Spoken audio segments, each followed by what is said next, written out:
Are you ready? My name is Vanda. So, how you see you is everything. How many times are you waking up in the morning and you are not seeing the version you want to see of you? It happens to us all. Because as we grow and evolve, those moments come that we have to shift our own perception and belief about who we are and what we are seeing in that mirror of what we call ourselves, right? So, in saying this, how you see yourself, what does that mean? How are you seeing you? Are you seeing that you are connected, feeling great, being great, feeling wonderful, saying wonderful things, thinking positive and empowering thoughts? Or are you seeing that you've become the negative Nelly of your life? That is the dance right there between the contrast and the shadow aspect of self and you being the observer. Now, that's the beautiful way of saying this. What you would understand better would be you judging you and others, or you seeing yourself for what it really is with no judgment at all. Which one will help you be more tuned in with life experiences that benefit you? Take a guess. Absolutely this one. The one that you are the observer. Why? Because in the observation of who you are and who you're being, you're allowing for things to just be. The true universal law that exists for you, me, and everybody. There is no right and wrong. There is a positive aspect and there is a negative aspect because of the yin and yang, and that is how we create. It is when you, the judge, come with the judgment of self and others.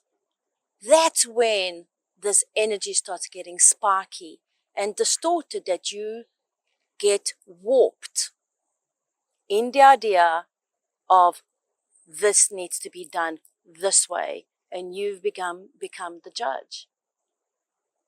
We've all been there. When you catch yourself in that seat of judgment, you being the one that is judging, you're already there. The best thing that you can do is judge with loving eyes and judge with a voice that is permeating and allowing the sequence of events to unfold for what they are. When you're in observance of these things, everything shifts. There's an energy that releases the struggle, that releases the eye of the critical self of the way things need to be. That's where it gets all mushed up and entangled, and we lose ourselves because now we are reactive to the eyes of others. What we should do, what we should say, how we should act, how it should be. And those are the ingredients that will take you on a roller coaster of emotional distortion and mental confusion that can only stress you out and impact you with tremendous amount of anxiety, because you can never, ever, ever sort those visions out because it's not the way you see yourself. How you see yourself in the mirror and how you see yourself within you, that is the value, that is the gift, that is the vision to protect. What others see in you and what others see of you has no importance to you. Now, those are great words, right? How many times have we defaulted with a need to satisfy other people's visions of ourselves for their benefit? Sure, one too many times, right? And I'm a culprit of that. Why? Because I have a great need for people to feel good around me. So you've got to figure out what your need is. That's my one, right? So in that aspect of you, You have to see how you're seeing you. Because it's how you see yourself that's going to be able to translate the true aspect of the full manifesting of that vision. That is what vibrational equity and frequency is all about. Have you ever seen a music note really care what you think of that music note? Have you ever seen a tree care how you think of what that tree is? Now, I have to tell you that trees are my greatest gift and they truly have wisdoms. It does impact you when you love the tree. But that's the exchange that exists between the spiritual force that is intertwined in everything. It's consciousness. It's the beauty of life itself. It's the tapestry of the universe. But that's not what I'm talking about yet today. What I'm talking about is you and the way you're seeing yourself. Because if you can start to fine-tune that with a little bit of refinement, refining those pieces of the puzzle of how you connected to yourself, how you see yourself, how you speak to yourself, you're going to be able to look at that trinity, that trio of connection, vision, and communication to be instilled in a far greater vision of yourself that is connected with your higher self. That there now has the power to disrupt those emotional waves and bombardment of other people's thoughts and desires and needs upon you. How do you break somebody's vision of their vision of you? When they want you to do something that you have no interest in doing, or it is so far from who you are. How do you do that? Where does it start? How can you focus your attention on them? You can't. Because the minute you take your vision away from you and you put your eyes on them, that is no longer you seeing you.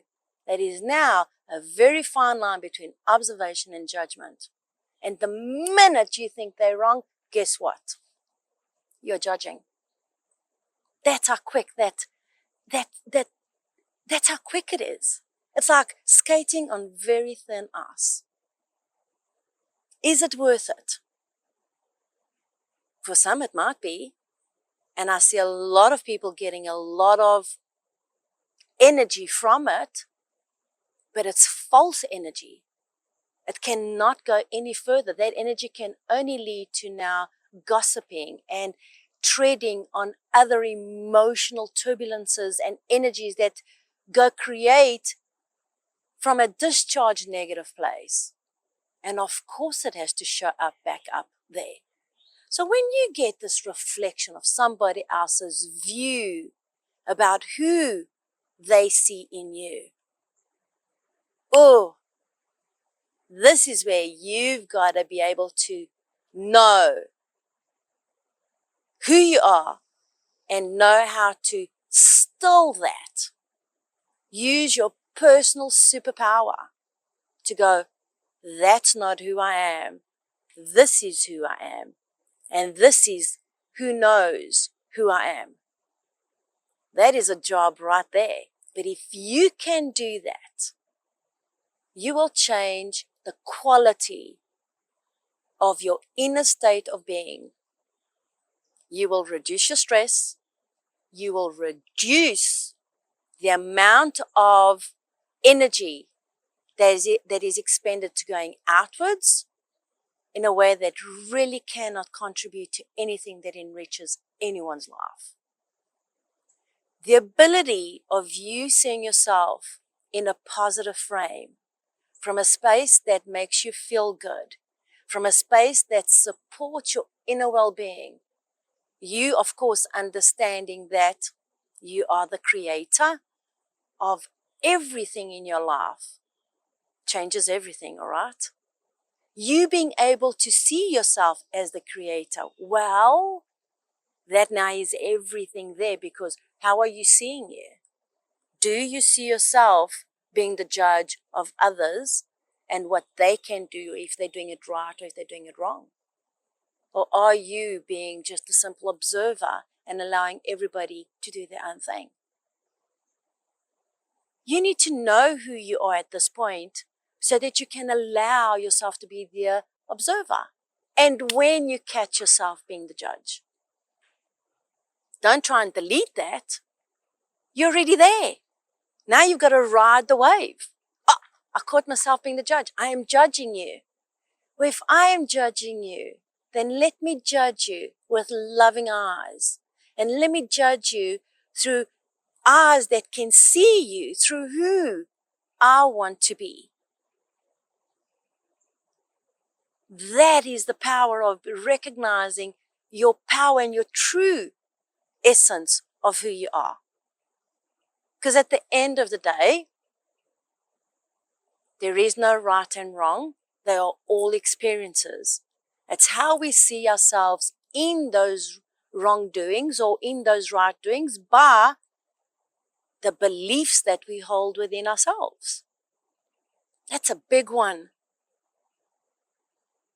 So how you're going to see yourself is going to determine on how and what you believe you can do, you can be, and you can create, and you can achieve. So when you're no longer seeing a match for what you're seeing, something needs to go. Something needs to shift. A belief has probably expired. And that is the space of seeing the opportunity of renewal. How do you do that? This is why meditation is so big, yet so distorted, because people are meditating by not stilling their minds. But if you are able to still your mind, you go into meditation because that's what it does. It stills your mind. It starts interrupting those thoughts that are continuously going within and around you, that are maybe bombarding you, or that are maybe interfering, or maybe all of that because you're allowing. Right? What's another way that you can help yourself to see yourself in an elevated way that enriches you and it enriches others in knowing that you are seeing the higher good within you and in others? Deep breaths, walks between nature, moments of soulful reflection, and the ability to focus on what you're truly seeing. Because if you're seeing things that are not a match for you, and if you're seeing yourself in gray tones or angry or frustrated, those are not visions of your higher self. Those are visions of thought forms that have intruded your personal space. Those are gifts, those are emotional triggers that are saying, hey, you have an intrusive thought. If you keep those intrusive thoughts in your space, well, then you're going to have to adopt them. And it's kind of looking after a pet snake, thinking that that snake's never going to bite, or it's never going to be a snake. I'm not saying that the snakes can't be pets, but you have to know what the snake is. Or it's like having a pet frog and trying to keep that frog from hopping. Frogs hop. You have to know the thoughts that you're carrying within you. Because if you're seeing thoughts that are angry and you're frustrated and you're distorted, guess what the next thing is? You're going to be angry and you're going to be distorted and you're going to be stressed out. That's how simple that is. But in that simplicity, it becomes complicated because we are folding into what we are seeing from this space and not to what we are seeing from a higher perspective of who we are. So here's a trick. Here's a gift or a nugget. If you're seeing things that elevate you and they feel good, keep them in your heart and protect them. If you're seeing things that do not feel good and do not show themselves as glowing energy that enriches you, then keep them away. Because the minute you fold them in, they are crisscrosses in your life. You have to use personal power and a tremendous amount of focus to break those chains. So know the difference, right? See yourself all powerful because you know that you are. When you start seeing other people's quirks and other people's habits or actions, and they start triggering you, breathe in and interrupt the judge so that you allow yourself to be the observer versus the one that is judging in judgment of self and others. When you judge somebody else, you're taking away your power. You're making them wrong. By making them wrong or right, you're taking that away from you allowing yourself to be the observer that's allowing you to be the all creator and allower of your experiences. That's how sensitive this conversation is. But it is powerful. And the minute that you tune in, and the minute that you grasp this feeling of like, I see myself doing this, and you understand that your feeling is your emotional gold, it's your emotional fuel, you now need to line that up with your thought process. Because your mind is a sequence of memories and beliefs that might not see the same thing that your heart and your soul does. And when those things happen, it creates conflict on what you're seeing about you. So which one do you want to see? The one that is enriched, powerful, connected, joyful, and happy? Because that's the one you want to protect and grab and bring into your heart. The one that is judging you and others and is the negative Nelly in your life, what do you do with that?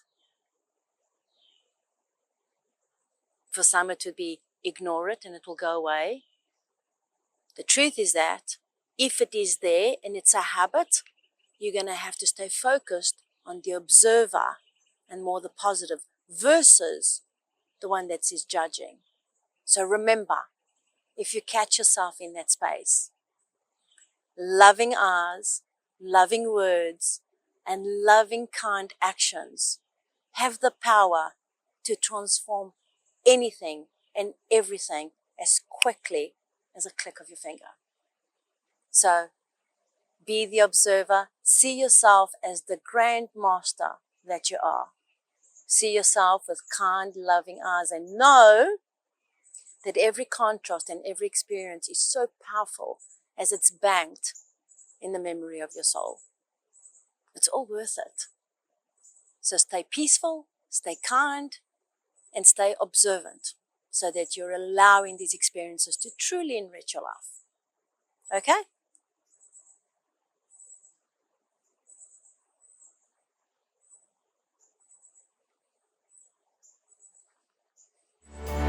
My name is Vandha.